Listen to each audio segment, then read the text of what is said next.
महाराष्ट्र सरकार लंडनच्या म्युझियममधून 3 वर्षांसाठी वाघनखं महाराष्ट्रात आणणार आहे। छत्रपती शिवाजी महाराजांनी वापरलेली ही वाघनखं असल्याचा दावा सरकारकडून केला जातोय। या दाव्यासोबतच आता प्रतिदावेही केले जात आहेत। पण नेमकं ज्या म्युझियममधून ही वाघनखं आणली जात आहेत त्या म्युझियमचे याविषयीचे काय दावे आहेत, तिथे आणखी अशी किती वाघनखं आहेत आणि त्यावर नेमकी काय माहिती लिहिली आहे, त्याचाच धांडोळा घेण्याचा प्रयत्न आपण या व्हिडिओतून करणार आहोत। नमस्कार, मी भाग्यश्री राऊत आणि तुम्ही बघताय मुंबई तक। याविषयी अधिक माहिती घेण्यापूर्वीच एक महत्त्वाची आठवण, म्युझियमकडून मिळालेल्या माहितीच्या आधारेच ही सगळी तथ्य मांडण्याचा आमचा हा प्रयत्न असेल, त्यामुळे व्हिडिओ शेवटपर्यंत पाहायला विसरू नका। लंडनमधील साऊथ केन्सिंग्टन येथे व्हिक्टोरिया अँड अल्बर्ट म्युझियम आहे। या वस्तू संग्रहालयात जगभरातील विविध देशांमधून जमा करण्यात आलेल्या वस्तू ठेवण्यात आले। या ठिकाणी हॉल क्रमांक 41 मध्ये दक्षिण आशिया विभाग आहे। याच दक्षिण आशिया विभागाच्या शस्त्र आणि सशस्त्र सेक्शनमध्ये छत्रपती शिवाजी महाराजांची दावा करण्यात येत असलेली वाघनखं ठेवलेली आहेत। तसं तर साऊथ केन्सिंग्टनच्या म्युझियममधील या विभागात इतिहासकालीन तब्बल 1995 शस्त्र आणि कवच आहेत। त्यातील काहीच वस्तू या म्युझियमच्या दर्शनी भागात ठेवण्यात आल्या आहेत। ज्या वाघनखांसंदर्भात दावा करण्यात येत आहे त्या वाघनखांसोबतच या ठिकाणी औरंगजेबची तलवार, टिपू सुलताननी वापरलेल्या वस्तू, होळकर घराण्यातील काही वस्तू इथे ठेवण्यात आलेल्या आहेत। पण इथं फक्त एकच वाघनखं नाही, तर या म्युझियमकडे भारतातून जमा केलेली एकूण 6 वाघनखं आहेत। त्यातील फक्त एकच वाघनख हे संग्रहालयाच्या दर्शनी भागात ठेवण्यात आले आणि तेच वाघ छत्रपती शिवाजी महाराजांचे वाघनखं असल्याचा दावा केला जातो। आता आपण साऊथ केन्सिंग्टनच्या म्युझियमकडून या वाघनखांबाबत काय माहिती देण्यात आली आहे तेही पाहूयात। या म्युझियममध्ये ज्या वस्तू दर्शनी भागात ठेवल्या जातात त्यांची एका माहिती पत्रकावर थोडक्यात माहिती दिलेली असते। छत्रपती शिवाजी महाराजांची वाघनखं असल्याचा दावा करण्यात येत असलेल्या वाघनखांसंदर्भातही येथे माहिती देण्यात आली आहे। त्यात काय लिहिलंय तेही आपण पाहूयात। 1659 मध्ये विजापूरहून शांती वार्तेसाठी पाठवण्यात आलेल्या दूताचा कोथळा बाहेर काढत त्याच्या प्राणघातक हल्ल्यातून महान मराठा शासक शिवाजी वाचले होते। त्यावेळेस हीच वाघनखं वापरली गेली होती असा दावा करण्यात येतो। मात्र असाच दावा अनेक वाघनखांच्या बाबतीतही केला जातो। याशिवाय या माहिती पत्रकावर वाघनखे 17वे शतक एड्रियन ग्रँड डफ यांच्याकडून भेट असाही उल्लेख आहे। संग्रहालयाने स्पष्टपणे असा दावा केला जातो असं या माहिती पत्रकात म्हटलेलं आहे। म्हणजे संग्रहालयाकडे कुठलीही ठोस माहिती नाही। या उलट म्युझियममध्ये बाजूला व इतरत्र ठेवण्यात आलेल्या इतर वस्तूंबाबत मात्र स्पष्टपणे त्या कोणाशी निगडीत आहेत याचा उल्लेख केलेला आढळतो।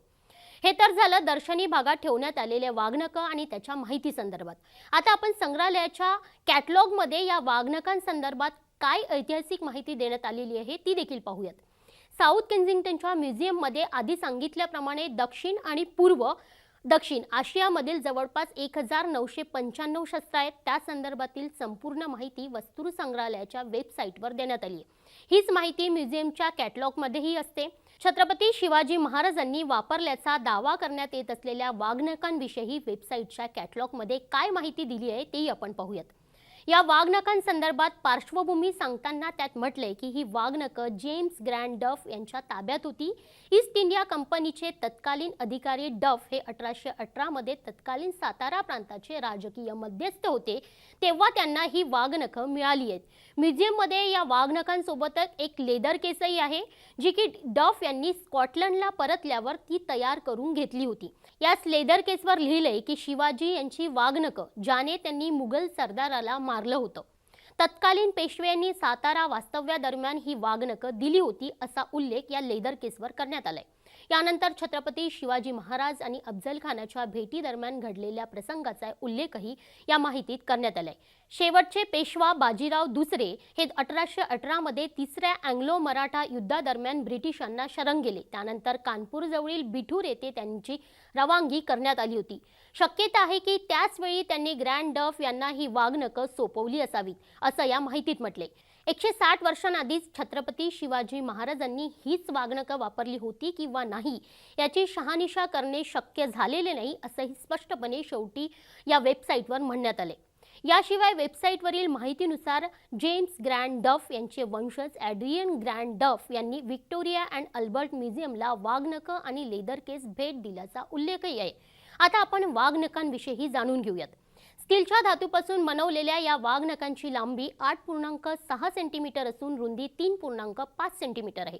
आणखी एक इंटरेस्टिंग फॅक्ट म्हणजे म्युझियमकडे अशी 6 वाघनखं आहेत. त्यापैकी दावा करण्यात येणाऱ्या वाघनखाशिवाय आणखी एका वाघनखाला फक्त 4च वक्राकार हुक्स आहेत. इतर वाघनखं ही 5 वक्राकार हुक्स असलेली आहेत. आता आपण वस्तू संग्रहालयातील इतर 5 वाघनखांविषयी माहिती जाणून घेऊयात. लंडनच्या भारतीय वस्तू संग्रहालयात ठेवण्यात आलेली ही वाघनखं नंतर 1879 मध्ये व्हिक्टोरिया अँड अल्बर्ट म्युझियममध्ये पाठवण्यात आली. या वाघनखांचं मूळ हे कोल्हापूर असल्याचं म्हटलंय. 5 वक्राकार हुक्स असलेल्या या वाघनखांविषयी अधिकची कुठलीही माहिती या वेबसाईटवर उपलब्ध नाही. ईस्ट इंडिया कंपनीच्या भारतीय वस्तू संग्रहालयातून मिळालेल्या वाघनखांचं मूळ हे महाराष्ट्रातील कोल्हापूर असल्याचं म्हटलंय. ही वाघनखं 19व्या शतकातील असावीत, याशिवाय त्या संदर्भातली कुठलीही ऐतिहासिक माहिती नाहीये. 1879 मध्ये व्हिक्टोरिया अँड अल्बर्ट म्युझियममध्ये ही वाघनखं जमा करण्यात आली. ग्वालियरमध्ये मिळून आलेली ही 19व्या शतकातील वाघनखं. 1879 मध्ये ही वाघनखं सुद्धा म्युझियममध्ये जमा करण्यात आली. ईस्ट इंडिया कंपनीत प्रशासकीय अधिकारी असलेले टेलर 1829 ते 1959 दरम्यान बंगालमध्ये कार्यरत होते. त्यांच्याकडील ही वाघनखं 1875 मध्ये केन्झिंग्टनच्या म्युझियममध्ये आणण्यात आली. 4 वक्राकार हुक्स असलेले आणखी एक वाघनखं इथं आहेत, पण त्याबद्दल कुठलीही ऐतिहासिक माहिती म्युझियमकडे उपलब्ध नाही. ही झाली इतर 5 वाघनखांविषयीची माहिती, जी की म्युझियमच्या वेबसाईटवर देण्यात आली. पण महाराष्ट्र सरकारकडून छत्रपती शिवाजी महाराजांची वाघनखं असल्याचा दावा केला जातो. त्याबाबत म्युझियमकडे कुठलीही ठोस माहिती नाही. याशिवाय महाराष्ट्रातील इतिहास संशोधक इंद्रजित सावंत यांनी सुद्धा ही छत्रपती शिवाजी महाराजांची वाघनखं नसल्याचा दावा केलेला आहे. दुसरीकडे मात्र या सगळ्या आरोपांचे खंडन करत सरकारने वाघनखं आणण्याची जोरदार तयारी सुरू केली आहे. ज्या व्हिक्टोरिया अँड अल्बर्ट म्युझियमच्या वेबसाईटवर ही माहिती देण्यात आलेली आहे आणि ज्यावरून आम्ही तुम्हाला ही माहिती दिलेली आहे, त्याची लिंक सुद्धा आम्ही खाली कमेंट बॉक्समध्ये देतोय आणि त्यावर जाऊन सुद्धा तुम्ही ही सगळी माहिती वाचू शकता. आणि वाघनखांबद्दल जे दावे प्रतिदावे केले जात आहेत, त्यामुळेच ही अधिकची माहिती देण्याचा आमचा हा प्रयत्न होता. तुम्हाला हा व्हिडिओ कसा वाटला हे आम्हाला कमेंट बॉक्समध्ये नक्की सांगा आणि अशाच व्हिडिओंसाठी मुंबई तकच्या यूट्यूब चॅनलला सबस्क्राईब करायला विसरू नका. धन्यवाद.